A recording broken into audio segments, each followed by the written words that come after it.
Today we're going to talk about marketing stuff that should not work, but does. Check this out. This is from the trenches. Thing number one, did you know that sometimes a sales page that gets higher conversions actually can make you lose money? Case study coming up in a second. Another crazy thing. Sometimes ads that you can click on sell less than ads that you don't click on. And sometimes you shouldn't try to sell people stuff, and that causes them to buy more stuff when you don't try to sell them anything. I know all of this is like the opposite of what we hold sacred and dear and true as marketers, but let's start with the first one. Web pages that convert better can sometimes make you less money. True story. After 26 years, that's how long I've been doing this stuff, I finally got a good-looking web page that converted. So I've never been able to make a cool looking website with nice design actually convert. Instead, I would take the same words and stuff, put them on a super basic web page, and that always worked better. But still, I want to have a fancy looking web page.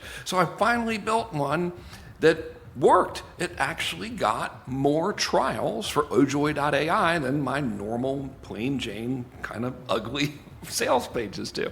And man, I was so stoked because it got significantly more conversions. And then I started making less money, and I'm like, okay, this doesn't make sense. I'm getting more trials. My trial to paying customer rates usually in the upper 40% range, and I noticed that it had dropped down to the lower 40% range. And I was like, well, this doesn't make any sense. So I dug through all my analytics and stats and all that super boring stuff, and it turns out that the people who took a trial from the good-looking page that oddly promised less stuff ended up not becoming customers as often. You want to know why? Me too. I have freaking no idea. But I'm glad I was able to, have a rare moment of common sense and measure it and be like, okay, I'm going to turn that one off and go back to the ugly one. So here's another thing. Testimonials. Everyone says, oh, you got to have testimonials. They're probably right sometimes. I don't know. But I have a ton for Ojoy. So I was like, okay, gonna switch back to the ugly page, but let's see what happens if we add a bunch of testimonials to the ugly page. And that's the only changes we made. The one with less testimonials crushed the one that had 60. And I'm like, why? And I still don't know why. No clue. Can't tell you. Not telling you not to use testimonials. Really, I'm just telling you, hey, the stuff that we think is always right might not always be right, because in this one particular instance, it hurt sales. Your guess is as good as mine. So here is another weird one. I don't run real ads, which is very strange because I have 100x ROAS tattooed across my knuckles, but I don't run traditional ads anymore. Instead, what I do is I'll run highly educational videos to total strangers who haven't heard of me ever, which is a lot of people because most people haven't heard of me. And then the people who watch those videos that are deliberately boring videos, by the way. So there's no way anybody would in their right mind would watch it unless they were interested in writing copy with AI or whatever. So then the people who watch those videos, I'll retarget them. And sometimes I'll do it with more videos. And if it's on Facebook and Instagram, I'll do it with more videos and with these little image ads. And the images have actual usable content on there. And a lot of times there's some long form copy on them. And for the longest time, I ran these and people could just click if they wanted to. And the objective for all my fellow ad nerds, the objective of the campaigns was just reach. So, you have in ads, you have all these different objectives. You say, all right, Facebook, get me customers or get me leads, get me clicks, or the cheapest one is just show this ad to people. So I chose the cheapest one, which is just show this ad to people because I'm only retargeting the folks who watched my video. So obviously I know they're interested in this stuff. All right, so anyway, back to the thing. What was happening with these folks is tons of people would see the ads and they would click and go to my site, ojoy.ai, but a lot of those people wouldn't buy. And I was like, this is weird. And then I started thinking about it. I was like, okay, wait a minute. The purpose of these ads is really to provide value. So they'll remember the domain and they'll be pre-sold on Ojoy before they ever go there. So I went in and redid them and took away the ability to click at all. So I'm just showing ads to people that they cannot click on. There's nothing to click, but it mentions ojoy.ai a lot. And because I'm a super dork and moderately compulsive, I built this custom analytics system so I can track exactly what's driving in traffic, whether it's from people searching on Google or Yahoo or Bing. Yeah, people use Yahoo and Bing, I know. weird. Or just typing in the domain name. It turns out that once I did that, like took away the ability to click at all, my sales went up, and they specifically were coming from people that just typed in ojoy.ai, or they did a Google search. And guess what the number one search term was? ojoy.ai. Like, why would people do a search for the domain name when they could just type in the domain name? I have no idea. Don't care. All I know is, okay, if the purpose of the ads are to provide good content and build trust and help people, why would we want to distract them from finishing that experience by making them click away? Especially on social media when they're in like browsing mode. They're not in buying mode anyway. So that's another like really weird thing that we would never think would work, right? Like I just did it to see what would happen, and then sure enough, it worked a lot better. But there is like a twist to this that you should know, because I don't want to like mess you up or anything. So the way I build my campaigns, just so I don't end up causing you to accidentally try an experiment that will fail, is I make content like this, and it's, no viral hooks, nothing cool. It's just pure education, and it is horribly boring unless you're interested in writing copy with AI, typically. And I'll show that to complete strangers as like video views ads on social media and as video views ads on YouTube. And on YouTube, I get like really granular in the targeting. Same thing with social media, actually. So like on YouTube, I only show this video to people who have done a search for the keyword AI copywriting and live in the United States and are between the ages of like 35 and 54, just kind of randomly chose that, and are in the top 30% of income. And those videos are in feed videos, meaning like you have to deliberately click the video to watch it. And I only show it on desktop and TV. I exclude mobile because people aren't really paying attention on mobile. All right, so that's YouTube. And if they watch that, then I retarget them with more stuff. None of the stuff on YouTube, the main video, which by the way is like webinar footage that's very good content, but the production is horrible on it. Did that for a reason. Why would anyone watch it unless they were interested in AI copywriting? That front end video, top of funnel, and then all the other videos, the retargeting videos, pure content, there's nothing to click on because the overwhelming majority of people who watch them are watching them on their televisions. The videos I'm showing on Facebook, they're about 2 minutes long, and they're also just awful unless you're interested in writing stuff with AIs. And for retargeting, pretty much I just take the people that watch that first one and retarget them for a week. I just bumped it to 14 days. We'll see what'll happen.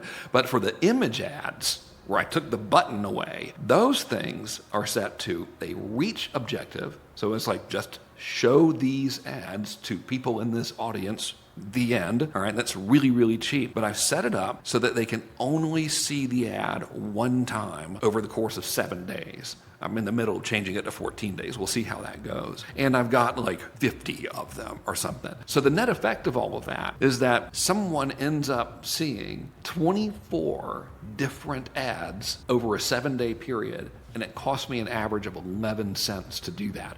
And the reason I do all of that is because, Google this if you're bored, it takes generally 28 touch points from a brand before someone goes from thinking about buying something to buying something. But this strategy has given me, close enough to 28 for about 11 cents per person.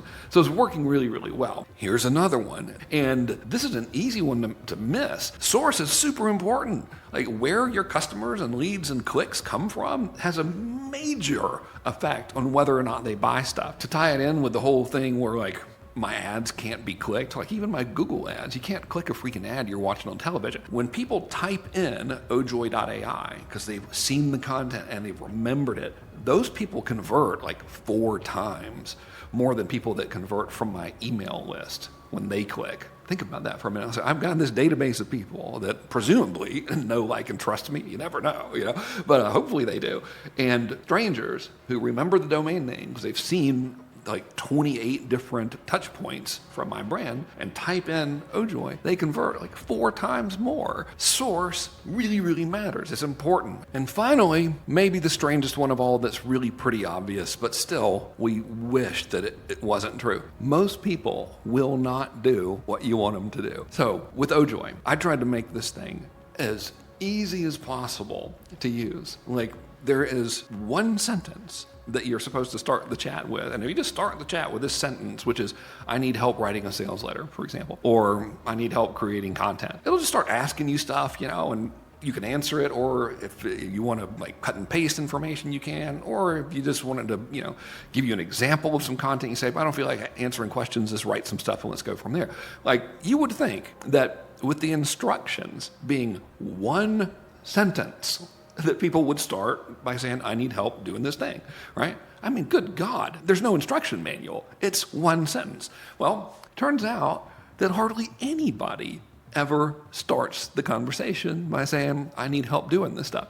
Instead, they'll just randomly say things, which is okay if you're not stupid, but you might secretly agree with me. I'm going to go ahead and say what we're all thinking. Most people are freaking stupid, all right? They'll think that AI is magic, and they're so lazy that they'll be like, write me a sales letter about my phone, and then that's all the information they'll give it. And then so AI will write something, and it won't be incredible because they didn't tell it anything about the thing they're trying to sell, and they're like, this sucks, and they're just too lazy to put in the work. Most people do that. So what are we going to do? Are we going to change human nature? I don't think so. So what's the alternative? The alternative is to make it where it's almost physically impossible not to get a quick win. Because what we found is the people who actually use OJoy, like, they stay forever. It's amazing. And the ones who quit are the ones who just don't use it. Like, they might have had like one or two conversations with it. It's like really big gap. Like, you either have one or two conversations with it and don't follow the directions at all, and then you're like, well, this doesn't work, or you like follow the directions a little bit and you're a customer forever. So our big challenge was, okay, what do we do to get people to like actually use it properly?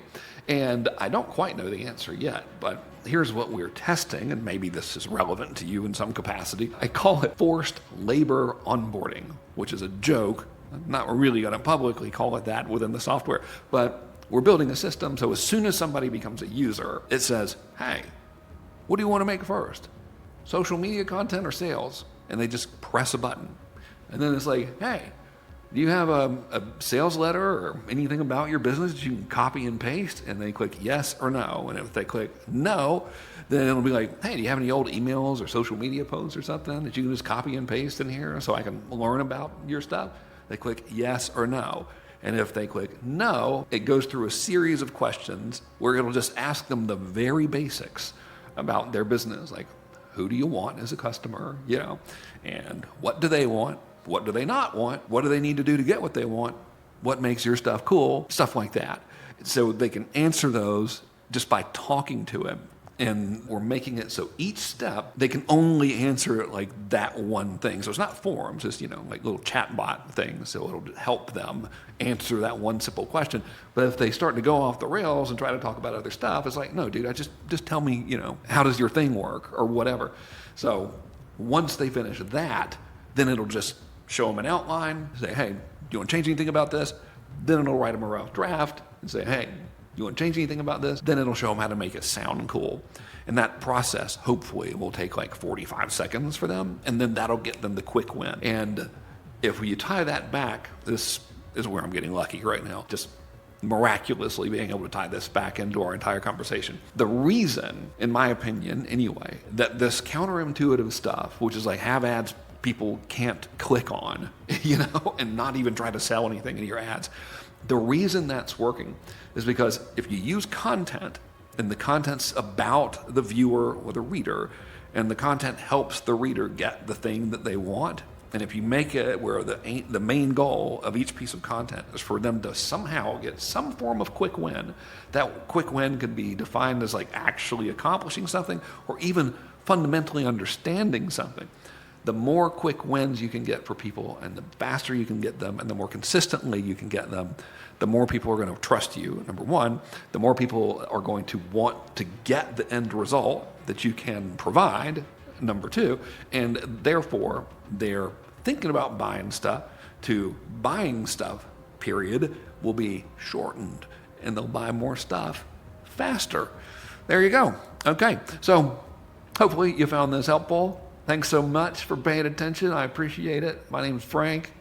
I think you know that.